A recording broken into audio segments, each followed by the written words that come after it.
Hi, Grandma here reading A Long Way from Chicago, and I'm reading 1935, Centennial Summer. Centennial means 100th anniversary, and I don't know if it was the anniversary for the town. I suspect it probably was. Anyway, I was 15 the last summer we went down to Grandma's. Mary Alice was 13. So we both thought we were too old for this sort of thing. Next year, I'd be in line for a summer job in Chicago, if I could find one. Mary Alice was about to sail into 8th grade, which put her in shooting distance of high school. We both assumed an air of weary worldliness as we climbed down off the Wabash Bluebird one last time. But the train hadn't pulled out before we noticed a difference. The depot was swagged in red, white, and blue bunting.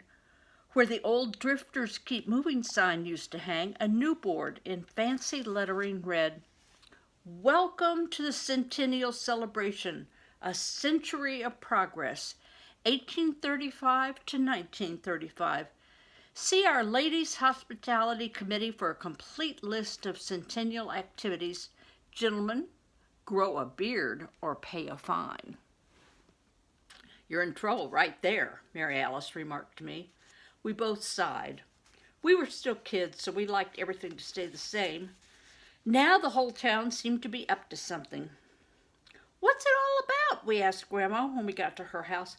"The Centennial celebration? Oh, nothing but an excuse for people to mill around, waste time, and make horses patooties of themselves. I hope I never see another one." Well, considering that the next Centennial celebration would be in the year 2035, we didn't think Grandma would have a problem with that. Over dinner, she added, "Oh, there'll be a parade, of course. We can watch it from the porch." As we tucked into big slabs of sour cream raisin pie, Grandma observed, "They're putting on a talent show. We might look into that. We won't have to stay till the end."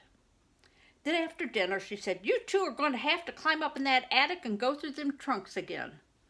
"What for?" said Mary Alice, who hated the attic. "Well, for pity's sake," Grandma said, quite impatient. "You and me's going to have to wear old-time long dresses." She aimed a fork at me. "And you're going to have to wear a historical get-up, too." At least she didn't comment on the fact that I couldn't raise a beard, though her glance skimmed my chin. Grandma Mary Alice clutched her head. "What's happening?" "It's the Centennial celebration," Grandma said. "We're all going back to the old days and the old ways for a week." "Grandma," I said, "you never gave up any of the old ways." "Ha!" she said, "a lot you know. And while you're up in the attic, look around for that old churn. It's how we used to make butter. Bring it down." The attic was hot as hinges, and nothing had changed since last year. "For pity's sakes, don't mention those old coil oil lamps," Mary Alice whispered to me. "She'll shut off the electricity and make us use them."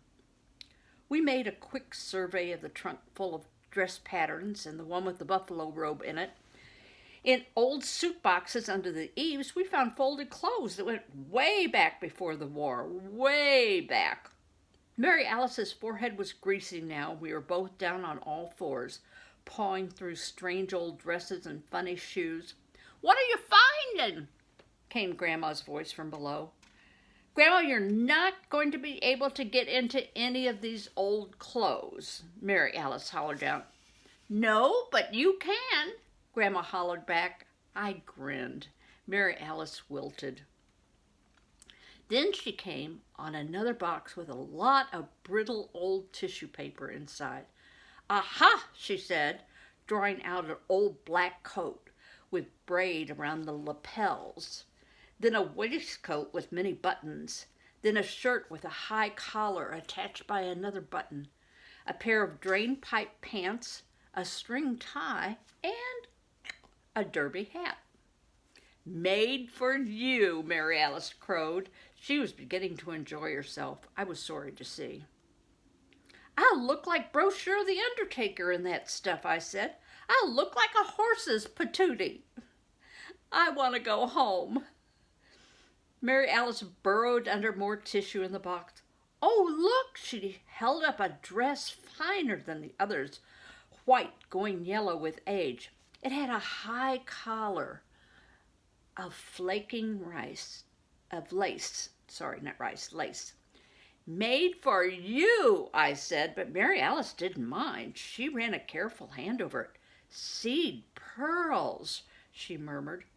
In another box there was nothing but old cut velvet curtains with fringe at the bottom. Just curtains, I said. Cut velvet with fringe? Grandma thundered from below. Yes, we yelled down. Bring 'em down, she roared, and don't forget the churn. After Mary Alice twice said she was so hot she thought she might throw up, we left. We took everything we'd found with us, clothes, curtains, churn, half the attic. Grandma was nowhere about.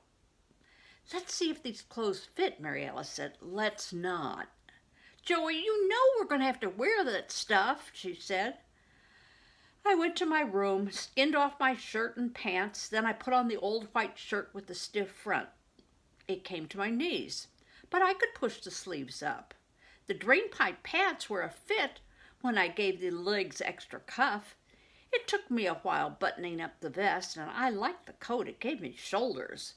The string tie was like a bootlace, so I could tie it by looking in the mirror. Then I thought, why not? I put on the derby hat. It went down to my ears and balanced there. I strolled out into the hall and stepped back. Mary Alice stood there posing in the old white dress. She was beginning to develop a figure more or less, but the dress had a figure of its own, narrow in the waist, generous above. I stuck some tissue paper in, she said quietly, glancing down. Her chin balanced on the high lace collar, and she reached down into the folds of the skirt that twirled to the behind. But there's something wrong, she said, behind. Turn around, I said. The dress fitted her like a glove above the waist. What's all this? She patted an enormous artificial behind, swagged with seed pearls. I think that's called a bustle, I said. But how did she sit down? Search me, I said. Mary Alice turned back. You look good, she said. That hat's dumb, but you look good. Well, so do you. Thought I'd never noticed before. Mary Alice was going to be a quite nice-looking girl. I suppose boys would be hanging around her pretty soon. It was a thought I'd never had. Let's go show Grandma, she said. With a dainty gesture, she lifted her skirts as we started down the stairs. I followed, sweaty in 2 wool layers. Grandma wasn't in the kitchen or the front room. We found her in the little sewing room off the downstairs bedroom. She was bending over her treadle sewing machine, threading a bobbin. Mary Alice rustled her bustle in, and I followed.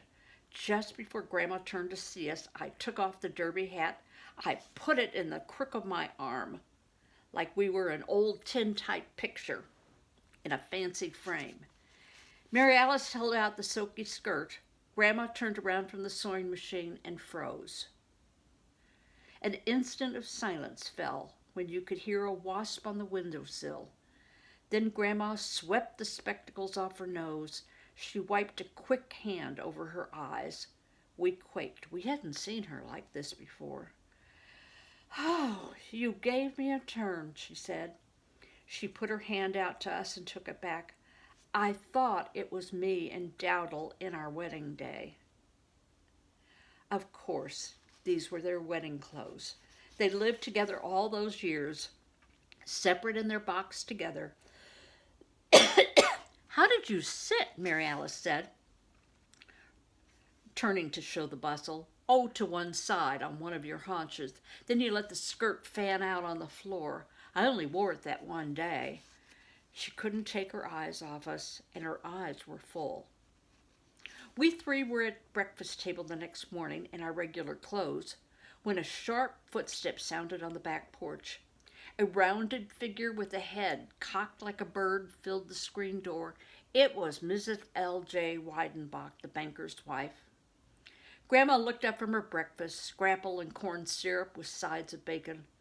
Only 10 after 6, Grandma muttered, and she's already girdled and gallivanting around.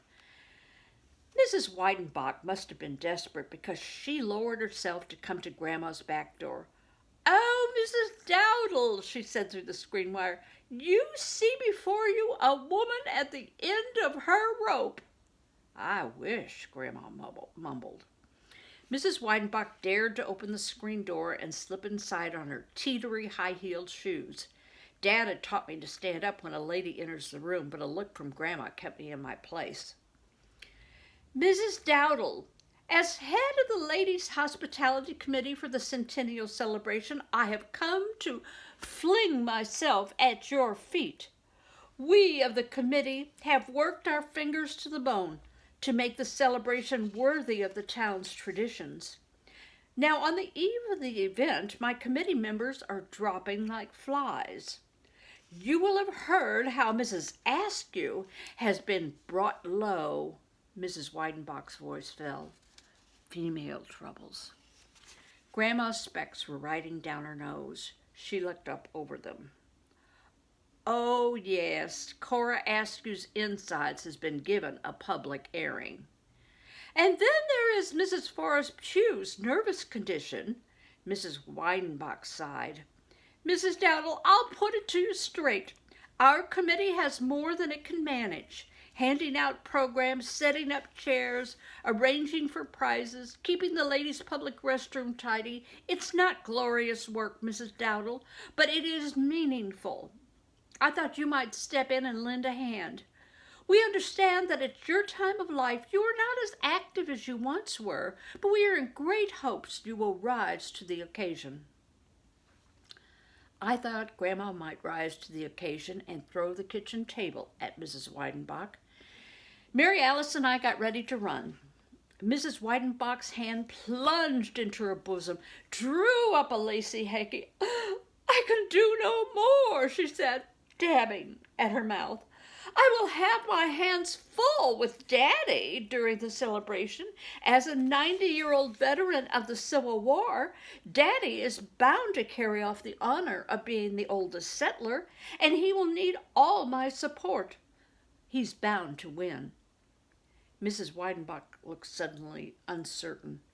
"Unless Aunt Puss Chapman—" "Naw," Grandma waved a strip of bacon. "You couldn't blast Aunt Puss off her place with a charge of dynamite." "Well, then," Mrs. Weidenbach said, reassured, "and I will have to be on hand for the talent show," she continued. "My nephew is entering with a dramatic reading, and I must be there for the boy." "Ah," Grandma said, "let me see if I heard right. At my time of life, my hearing isn't what it used to be." Mary Alice and I stared at each other. Of all her whoppers, this was Grandma's crowning achievement. She had ears on her like an Indian scout. "You want me to swab out toilets while you run your old daddy for oldest settler and your nephew for a public speaker, or did my ears deceive me?" "Well, I wouldn't have put it quite like that." Mrs. Weidenbach dabbed all around her neck. "I'm busy as a bird dog myself these days," Grandma said. "I've got my grandkids visiting, as you might have noticed, and my tomatoes are coming in. I'm rushed off my feet." Grandma sprawled in her chair, the picture of ease. "You don't mean you're canning tomatoes on Centennial Week?" Mrs. Weidenbach goggled. "Tomatoes wait for no man," Grandma said, gazing at the door. Defeated, Mrs. Weidenbach took the hint and retreated. We listened to her heels pecking off the porch. I wiped the last scrap of scrapple around my plate in the corn syrup. Mary Alice examined her fingernails, waiting. Grandma was deep in thought, and we were passing the time until she came to a conclusion. She slapped the oilcloth at last. "No rest for the weary," she said, climbing to her feet. She ran a hand down the small of her back, though it was none too small. "Not enough hours in the day." "We pick tomatoes, Grandma?" I asked, testing her. "What?" she said. She glanced down at Mary Alice. "Bring your tap shoes." "My tap shoes?" Mary Alice clutched her head, which she often did these days. Grandma, I haven't taken taps since I was a kid. Give it up, did you? Grandma said. Ages ago, Mary Alice sniffed. I'm taking ballroom dancing now to get ready for high school mixers and formal and semi-formal evenings. Grandma pondered, fingering her chins. Then she said to me, Find my gum boots. We're going to high grass and tall timber. Take us the better part of the day to get there and back on Shank's ponies, which meant we'd be walking. When I didn't find her gum boots in the cellar, she sent me to the Cobb house. As I passed through the kitchen, I noticed Grandma and Mary Alice had their heads together, conspiring. The only light in the Cobb house came from the open door, but I could see the phantom brakeman's old overcoat hanging on a peg. Under it stood Grandma's gum boots. When I reached down for them, a boot moved. Remembering cottonmouths, I recoiled. My hands were in my armpits when I heard a sound. One of the boots mewed. I'd forgotten about that old tomcat, but then he'd have jumped at me by now if he'd been around. A kitten's face appeared out of the top of the boot. Pointy ears and whiskers, big green eyes. She mewed at me again and tried to get a paw up. I reached down for her. She was gray with a white bib and boots. She only weighed ounces, and she kept her claws in when I tucked her in my arm and carried her back to the house with the gum boots. In the kitchen, Grandma had her gardening hat on with the chigger veil. She was packing our lunch with a couple of early tomatoes and some salt for them in a twist of paper. I drew nigh and planted the kitchen on the table beside her. Get that thing out of the house, she barked, but neither the kitten nor I was fooled. The kitten butted Grandma's hand. Then she rubbed herself along Grandma's arm, and Grandma let her. Got a new pet? I inquired. Oh, Chicago people have pets, she said, but there's a new litter living down in the Cobb house now, and I let them. They keep down the vermin. Don't need all of them, though. Gently she lifted the kitten and put her in the hamper with our lunch. We'll drown this one in the creek on our way, she said, but I wasn't worried. What happened to the old cat? I asked, meaning the jumping Tom. Oh, got in front of the cannonball, Grandma said briefly. Now, if you remember, cannonball is really a train. She was sitting to tug her gumboots on now, and she was already wearing men's pants under apron and dress. Grandma, are we going to see Aunt Puss Chapman? I said, trying to see a little bit ahead. We're going further out in the sticks than that, she said, grunting. What for? To see if an old feller named Uncle Grady Griswold's still living, and his wife, Aunt May. By now, I knew that not everyone around here called uncle or aunt was necessarily your uncle or aunt.